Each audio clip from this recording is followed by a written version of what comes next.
Hey everybody, this is the Jungle Mobile Lab set from the 2017 LEGO City Jungle Exploration sub-theme. I want to actually first look at the terrain build. This is pretty nice if you ask me. They've got the waterfall there with a vinyl piece with the alligator or crocodile that can stick through it. They actually have a small action feature built into the set for the crocagator, whatever it's supposed to be. You can make it be whatever you want it to be, but they just have it on a slide. So the idea is that you would be exploring this from the left, trying to get to the temple ruins on the right, and you need to cross over this raging river. So they give you a vine here, which very conveniently can be kind of propped up against the leaf, and if you can climb up to that level, grab onto it, or maybe get it down a little bit closer to the ground, and jump and grab onto it with a figure, grab on with a hand, and then the idea is that you would be able to just swing across, you know, pitfall style, Indiana Jones style, and while you're swinging across, there's the danger of the animal coming out to try to attack you, but you are going to safely make it to the other side. Once you get to that other side, you're able to climb up the ruins there. Got some steps that are kind of distressed from time, and then cut through some of the foliage and discover the ancient gem, which is beautifully preserved on a perch there. Around the back of this thing, well, you see the action feature sticking out quite far, and the rest of this is pretty much unusable back here. You can't really do that much there. I was going to say I thought they could push it a little bit farther, but that's just as far as it will go forward. So if you want to kind of use this as interior cave space, you'll need to leave like a third of the build out. They also have another one of these comically oversized Venus flytrap contraptions, which I think look great. I love the dual molding in there with the multiple colors together. This thing really does want to bite you. They say in the product description that it can trap a spider. That's one of those new styles of spiders.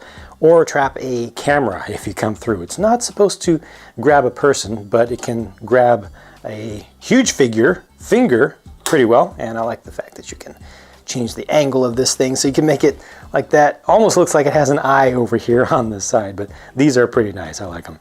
I certainly like the look of this truck from the outside at first glance. I really like the color scheme. They have a lot of those yellowish orange or orangish yellow pieces in here, including the double port style window there, which is a nice piece. I'm not sure if they've made that in that color before.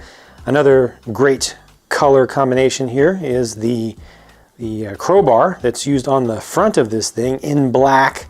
That's going to be such a useful piece. It's going to be used on so many custom things. They've got two of them there.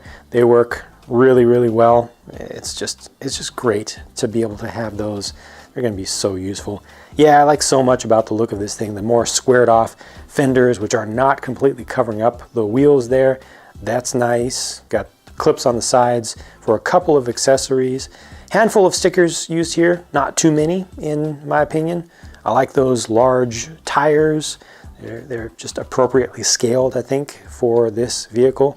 The kind of lab section is initially built separately, but later on, during the build process, you combine that onto the chassis, and it's not intended to be removed as a thing that you would just leave behind. So it's really secure on there. Over here, you've got a couple of compartments that can be opened up. So as you find treasure and things, you can put them in there, or if you have small accessories, you can put them in there.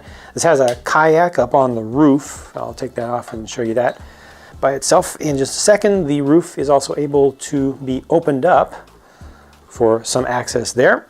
And this side hinges open completely.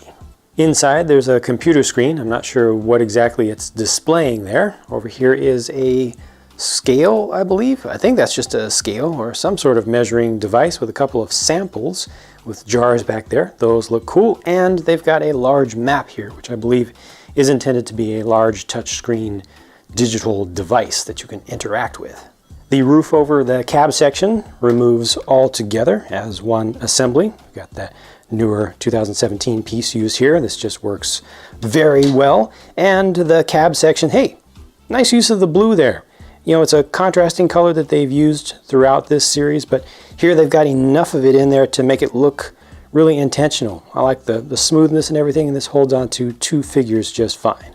The kayak is the same large single piece that I've shown in a few sets so far for this season. It works well. It can be made to float with minimal modification, and this one here just includes a single piece in the front to allow you to mount a camera to it. That's very effective, I think. And that's just a black version of the nice little piece that was first made available in clear with the mini peg hole on the top of it. That's the size of a bar, basically adapts from a stud to something bar sized. Works very nicely. They've got the paddles, the new 2017 paddle pieces at the end of the bar there. And yeah, this is good. Here are all the figures up close. I went ahead and took the life jacket off the kayaker from the far left so you can see his torso right from the start. LEGO builds these as explorers, the 2 on the left, followed by a mechanic, followed by a scientist. I do think the scientist's torso print is silly, given that she has a fleece pullover hoodie on with a jacket on over that, and then they've still tried to put in the super thin waist lines. It's just physically silly to me. It's unnecessary, but that is what it is. I like her head. The face prints they have, there are actually 2 of them there. I'll show you the other one in just a second. And I also like that orienteering compass that she has, that printed 1x2 clear tile piece. All of these torsos look good and appropriate to me from the back. And here's that one alternate face. The others do not have alternate faces. I very much like the vast majority of what they've done with this set. I think that one thing that could have been improved is the action feature here. I think that actually could have been just left out. They could have used the parts budget that's applied to all the stuff behind here to maybe just expand this display a little bit, or include an extra, like a bird or a couple birds or something, just something extra to add to the natural scene. The one thing that I really dislike about this set though is the price. Man, price to part ratio is not good, but forgetting about that, which is just one kind of reference point that can't be looked at by itself, the volume of stuff that you get with this set does not feel like it's worth that price. I'd actually rather see this around $40 US, maybe $45 at the most, and to be honest with you, just looking at this at first glance, $40 to $45 feels like a lot, feels like it would be expensive, but I do have to use my logic a little bit, my reasoning a little bit, and look at the relative prices of other things from LEGO, other toys in general, and just try to be sensible about it based on reality around me and the fact that LEGO in general is kind of expensive. But this set on the whole is just too expensive, much too expensive with that default retail price, in my opinion. That's it for my thoughts. I've got a lot more work to do, so I'm going to get to it. I'll talk to you again soon.